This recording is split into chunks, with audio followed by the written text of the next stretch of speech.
नमस्कार। श्वेतवर्णा प्रकाशन के इस विशेष साहित्य कार्यक्रम में आपका हार्दिक स्वागत है। हिंदी साहित्य के इतिहास में एक ऐसा नाम जिसने काव्य, नाटक और कहानी तीनों विधाओं को अपनी अद्भुत प्रतिभा से समृद्ध किया। छायावाद के प्रमुख स्तंभ महान साहित्यकार जयशंकर प्रसाद। उनकी रचनाओं में भारतीय संस्कृति की गरिमा, मानवीय भावनाओं की गहराई और जीवन के दार्शनिक चिंतन का अद्भुत समन्वय मिलता है। आज के इस अंक में हम जानेंगे जयशंकर प्रसाद के जीवन, उनके साहित्य और उनकी अमर रचनात्मक दृष्टि के विविध आयाम। आइए प्रवेश करते हैं उनके गहन, चिंतनशील और सौंदर्यमय साहित्यिक संसार में। बिल्कुल। और ये कल्पना करना भी थोड़ा अजीब लगता है कि 7वीं कक्षा में स्कूल छोड़ देने वाला कोई बच्चा आगे चलकर इतना महान साहित्यकार बनेगा। हाँ, एकदम सही कहा आपने। मतलब परिवार के भारी मुकदमों और कर्ज में डूबा हुआ एक किशोर आगे चलकर आधुनिक हिंदी साहित्य का सबसे जटिल और मनोवैज्ञानिक रूप से सघन महाकाव्य लिखेगा। जयशंकर प्रसाद जी की ये पहेली सचमुच हैरान करने वाली है। जी।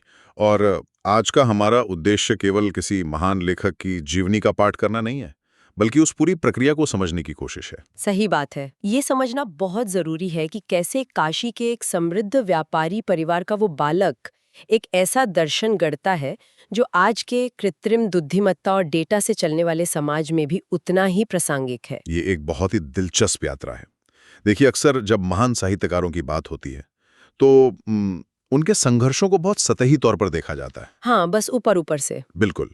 लेकिन यहाँ एक ऐसे रचनाकार की बात हो रही है जिसने अपनी व्यक्तिगत त्रासदियों के बीच से एक पूरी पीढ़ी के लिए वैचारिक और ऐतिहासिक दिशा तय की। एक ऐसा व्यक्ति जिसने केवल पन्नों पर शब्द नहीं उकेरे, बल्कि पूरे सोए हुए समाज के मनोविज्ञान को झकझोर के रख दिया। सही कहा।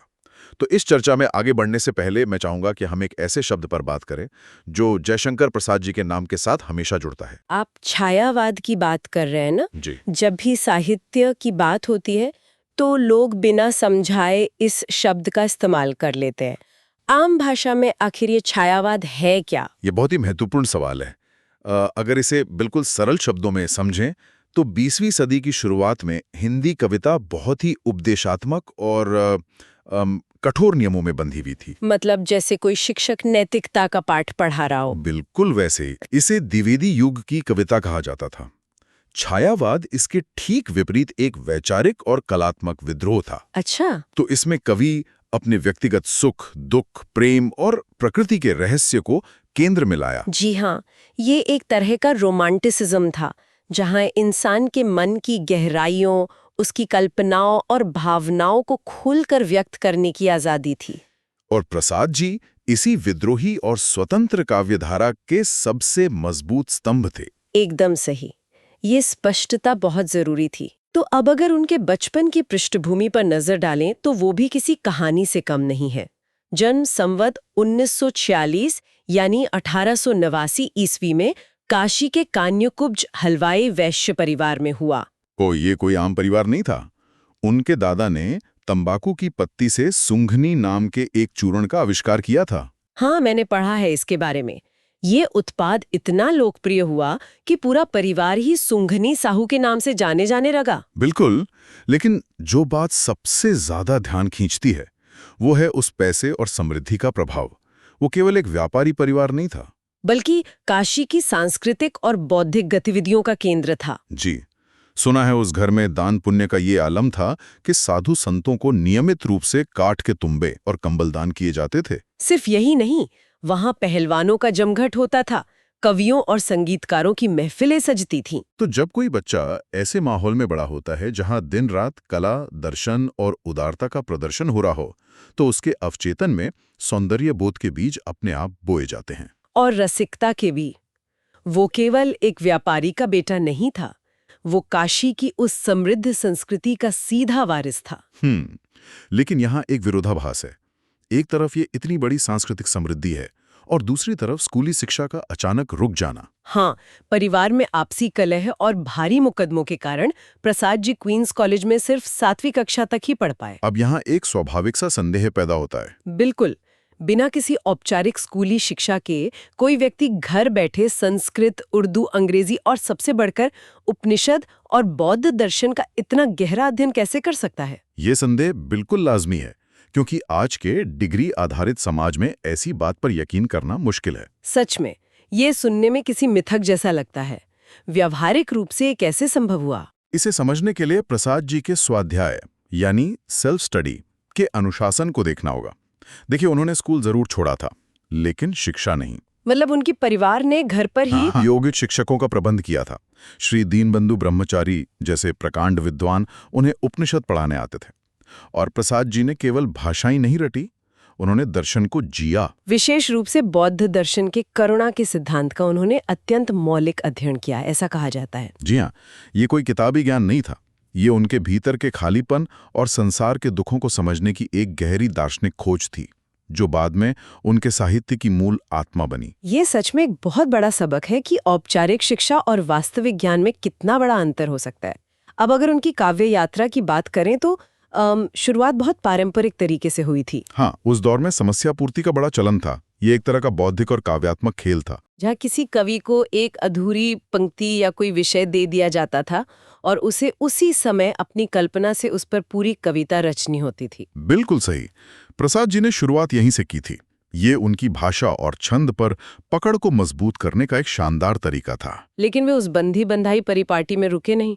फिर उन्होंने प्रेम पथिक की रचना की, जो अंग्रेजी काव्य के प्रभाव में मुक्त छंद में थी, जिसे हम फ्री वर्स कहते हैं। इसके बाद अयोध्या का उद्धार और वन मिलन जैसी आख्यान कविताओं से होते हुए ये यात्रा उस शिखर तक पहुंची जिसे हम कामायनी के नाम से जानते हैं। जब कामायनी का जिक्र आता है तो ऐसा लगता है जैसे ये केवल जल प्रलय की कोई पौराणिक कथा नहीं है, बल्कि इंसानी दिमाग के भीतर चल रहे युद्ध का पूरा नक्शा है। एकदम सटीक बात कही आपने। इसमें जो मनु, श्रद्धा और इड़ा हैं, ये सिर्फ पात्र नहीं लगते। कामायनी का पूरा ताना बाना ही मनोवैज्ञानिक रूपकों पर बुना गया है। प्रसाद जी ने ऋग्वेद और शतपथ ब्राह्मण की एक प्राचीन जल प्रलय की कथा उठाई, लेकिन उसे आधुनिक मानव के संकट से जोड़ दिया। जी, इसमें जो मनु हैं वे आदिमानव होने के साथ साथ आज के इंसान के मन और उसके अहंकार का प्रतीक हैं। और इड़ा विशुद्ध बुद्धि, तर्क और भौतिक विकास के प्रतीक है। जबकि श्रद्धा मानवीय भावनाओं, करुणा, प्रेम और हृदय की प्रतीक है। अगर इसे आज के संदर्भ में थोड़ा डिकोड किया जाए तो क्या इड़ा वो आधुनिक हसल कल्चर है जो केवल उत्पादकता, डेटा और कृत्रिम बुद्धिमत्ता पर जोर देता है? ये तुलना बिल्कुल सटीक है। और श्रद्धा वो ठहराव या मानसिक शांति है जिसे हम इस अंधी दौड़ में पीछे छोड़ते जा रहे हैं। तो प्रसाद जी यही समझा रहे थे। बिल्कुल। वे बता रहे थे कि जब मनु केवल इड़ा यानी सिर्फ तर्क और भौतिक प्रगति के प्रभाव में आते हैं तो समाज में शक्ति का केंद्रीकरण होता है, संघर्ष पैदा होता है और अंततः विनाश होता है। लेकिन उस दौर में आचार्य रामचंद्र शुक्ल और गजानन माधव मुक्तिबोध जैसे बड़े आलोचकों ने प्रसाद जी पर यह आरोप लगाया था कि वे बुद्धिवाद विरोधी हैं। हाँ, उनका मानना था कि विज्ञान और तर्क के युग में प्रसाद जी बुद्धि का विरोध करके समाज को पीछे धकेल रहे हैं। ये आरोप तो बहुत गंभीर है। तो क्या प्रसाद जी सच में विज्ञान और तर्क के खिलाफ थे? यहीं पर सबसे बड़ी गलतफहमी होती है। देखिए, प्रसाद जी बुद्धि या तर्क के खिलाफ नहीं थे, वे यंत्रवत बुद्धि के खिलाफ थे। मतलब ऐसा तर्क जिसमें भावना या करुणा ना हो। बिल्कुल। उनका स्पष्ट मानना था कि कोरी बुद्धि इंसान को शक्ति तो दे सकती है, लेकिन शांति नहीं। इसी को तो उन्होंने समरसता का सिद्धांत कहा है ना? जी हाँ, वे कह रहे थे कि ज्ञान, इच्छा और क्रिया, इन तीनों में जब तक संतुलन नहीं होगा तब तक इंसान दुखी रहेगा। तो वे इड़ा यानी बुद्धि को खत्म करने की बात नहीं कर रहे थे, बल्कि उसे श्रद्धा यानी हृदय के मार्गदर्शन में रखने की बात कर रहे थे। एकदम सही पकड़ा आपने। ये एक अद्भुत वैचारिक छलांग है। आंतरिक मनोविज्ञान की इतनी गहरी समझ रखने वाला रचनाकार अचानक से नाटकों के जरिए राजनीतिक और सामाजिक मंच पर भी उतर आता है। ये बदलाव सच में बहुत दिलचस्प है कि जो दिमाग कामायनी में इतने गहरे मनोवैज्ञानिक रूपक गढ़ रहा था, वो ब्रिटिश हुकूमत के खिलाफ नाटकों को एक हथियार के रूप में इस्तेमाल करने लगा। ये प्रसाद जी की बहुमुखी प्रतिभा का सबसे बड़ा प्रमाण है। उनके नाटक कोई साधारण ऐतिहासिक मनोरंजन नहीं थे। जब हम उनके पहले नाटक सज्जन या हिंदी के पहले एकांकी एक घूंट से आगे बढ़कर उनके स्कंदगुप्त, चंद्रगुप्त और अजातशत्रु जैसे बड़े नाटकों को देखते हैं तो उनका उद्देश्य बिल्कुल स्पष्ट हो जाता है। उस समय भारत ब्रिटिश पराधीनता के चरम पर था। पूरा समाज हताश था, हीन भावना से भरा हुआ था। अंग्रेजों ने ये नैरेटिव स्थापित कर दिया था कि भारतीय तो हमेशा से गुलाम रहने लायक ही हैं। तो क्या प्रसाद जी नाटकों के जरिए उस नैरेटिव को तोड़ रहे थे? बिल्कुल। वे इतिहास के उन पन्नों को मंच पर जीवंत कर रहे थे जब भारत शक्तिशाली था। जब वे दिखाते हैं कि कैसे चंद्रगुप्त ने यूनानी आक्रांता सेल्यूकस को हराया या कैसे स्कंदगुप्त ने बर्बर हूणों का नाश किया, तो वे असल में उस समय की सोई हुई भारतीय जनता को उनका खोया हुआ आत्मसम्मान याद दिला रहे थे। हाँ, ये एक तरह का मनोवैज्ञानिक युद्ध था जो वे अपने नाटकों के संवादों के जरिए लड़ रहे थे। इसी ऐतिहासिक पृष्ठभूमि के नाटकों में उनका एक नाटक है ध्रुव स्वामिनी। इस नाटक की कहानी और इसके विषय इतने विद्रोही और प्रगतिशील हैं कि आज के दौर में भी कई बार इसे पढ़कर अचरज होता है। ध्रुव स्वामिनी को प्रसाद जी की सबसे परिपक्व और क्रांतिकारी रचना माना जा सकता है। प्रसाद जी ने यह पहचान लिया था कि आधुनिक भारत के निर्माण में 3 सबसे बड़ी रुकावटें हैं: सांप्रदायिकता, प्रादेशिक अलगाववाद और स्त्री पुरुष असमानता। और ध्रुव स्वामिनी के जरिए उन्होंने सीधे पितृसत्ता पर सबसे करारा प्रहार किया। अगर हम इस नाटक की कथा वस्तु को थोड़ा बारीकी से देखें तो इसमें रामगुप्त नाम का एक अत्यंत कायर और विलासी राजा है। और जब दुश्मन शकराज उसके राज्य पर हमला करता है और संधि के बदले उसकी पत्नी यानी महारानी ध्रुव स्वामिनी की मांग करता है, तो रामगुप्त अपनी जान बचाने के लिए अपनी ही पत्नी को दुश्मन के शिविर में भेजने को तैयार हो जाता है। और यहीं से नाटक का असली संघर्ष शुरू होता है।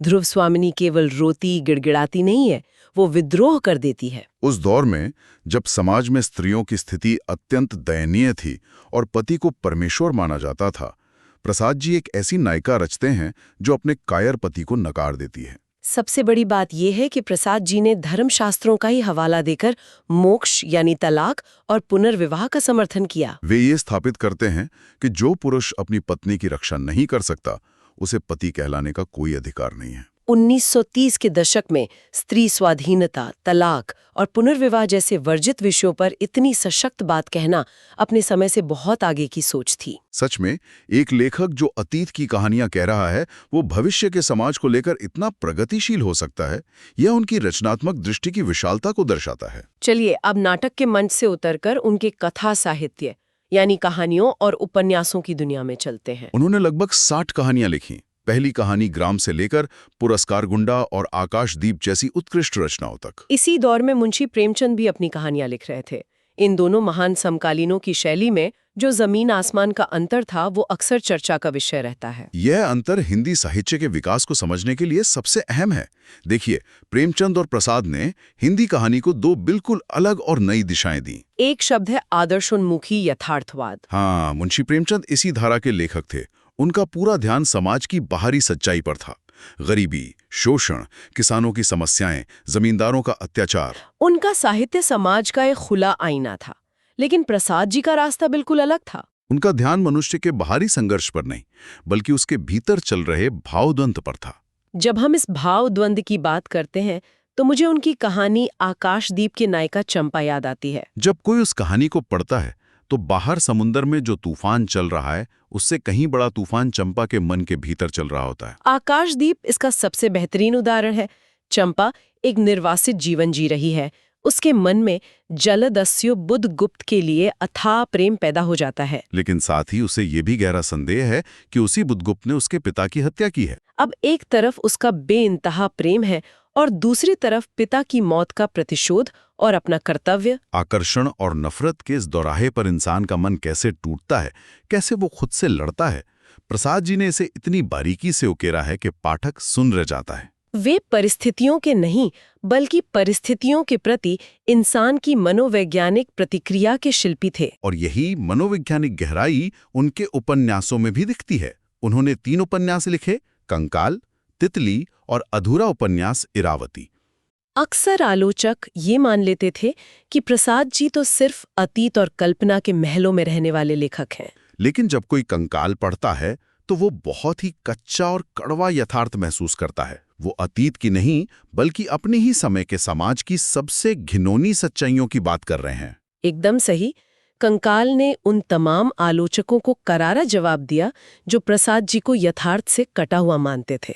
इस उपन्यास में उन्होंने काशी और तत्कालीन समाज के उस अंधेरे कोने पर रोशनी डाली जिसे लोग देखना नहीं चाहते थे। धर्म के नाम पर चलने वाले पाखंड, कुलीनता का झूठा नकाब और समाज के तथाकथित ठेकेदारों का असली मलिन चेहरा, उन्होंने सब कुछ उधेड़ कर रख दिया। इसी तरह तितली में उन्होंने ग्रामीण जीवन, किसानों और जमींदारों की समस्याओं को एक अलग नजरिए से पेश किया। जो प्रेमचंद के नजरिए से भिन्न लेकिन उतना ही वास्तविक था।